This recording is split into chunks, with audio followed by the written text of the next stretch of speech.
बिस्मिल्लाहिर्रहमानिर्रहीम। Application of grammar series में हम पढ़ेंगे कंडीशनल सेंटेंसेस। मैं आपको कंडीशनल सेंटेंसेस नहीं पढ़ाऊंगा बल्कि उसकी एप्लीकेशन बताऊंगा कि चलें अगर हम फर्स्ट कंडीशनल को ही देखें या कंडीशनल सेंटेंस कोई भी हो तो उसमें हम आमतौर पर ये समझते हैं कि जनाब जो इफ़ वाला सेंटेंस है वो सिर्फ जो है हमें कंडीशनल सेंटेंस में हम यूज़ करते हैं। पहली गलत फहमी तो जो है हम इसके यूजेस लिख लेते हैं कि इफ़ कहाँ कहाँ यूज़ होता है। कंडीशनल सेंटेंस में हम यूज़ कर लेते हैं। इफ़ जो है डाउट में भी इस्तेमाल होता है। किस तरह होता है मैं आगे एग्जांपल आपको देता हूँ। इसी तरीके से इफ़ जो है वो पास का कोई इवेंट यानी इमेजिनेशन भी जो है डिस्क्राइब करने के लिए इस्तेमाल किया जाता है इफ़।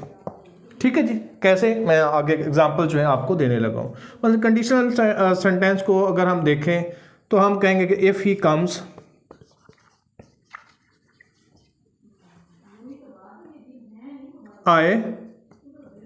I'll help him।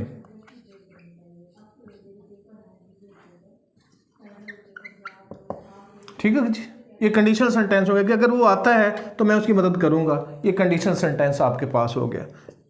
दूसरी बात जो है कि डाउट किस तरह यूज होता है। हम कहते हैं कि मैं फर्ज कर कहता हूँ I don't know if he comes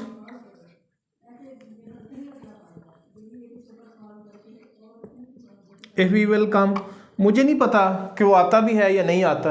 मेरे पास इस बात का कोई वसूख से आंसर नहीं है कि अगर मुझे मेरा दोस्त मिले कि जनाब आपकी उससे कोई बात हुई है तो आप बताइए कि वो शख्स आएगा, असद हमारा फ्रेंड है, वो आएगा कि नहीं आएगा। तो मैं कहता हूँ कि I don't know if he will come और नॉट। ठीक है जी, तो लिहाजा if he will come I don't know.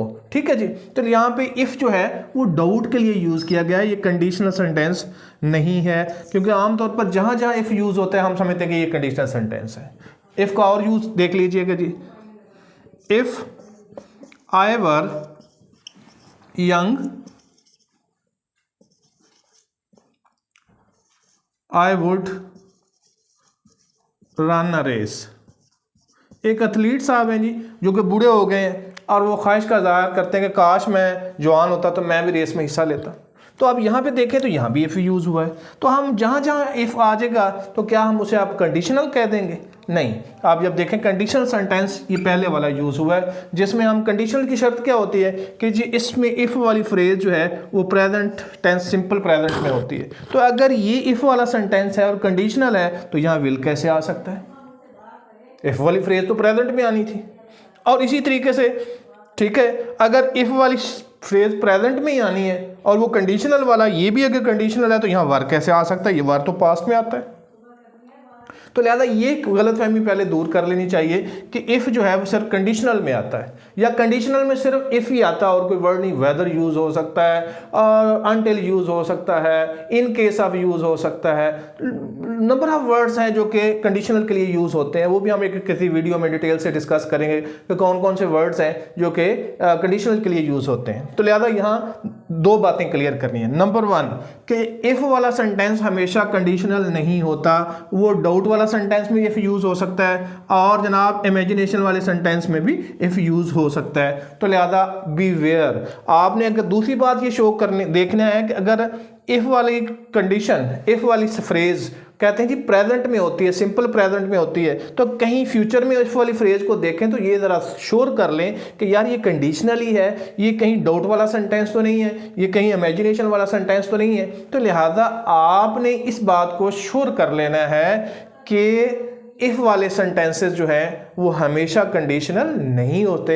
यानी इफ़ का वाहद फंक्शन ये नहीं है कि वो कंडीशनल बना देगा।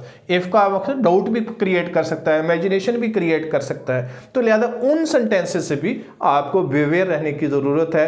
तो इसकी लिस्ट बना लेनी चाहिए कि इफ़ जो है ये 3 सिचुएशंस में यूज़ होता है और फिर उसके बाद इफ़ वाली फ्रेज़ वाली बात ज़हन में बिठा ले कि वो हमेशा प्रेजेंट में होती है और अगर कहीं प्रेजेंट में ना हो तो समझिएगा वो कंडीशनल नहीं है, वहाँ सिचुएशन कुछ और है। सेंस को फॉलो करना है जहाँ टेंस के साथ क्लैश आएगा।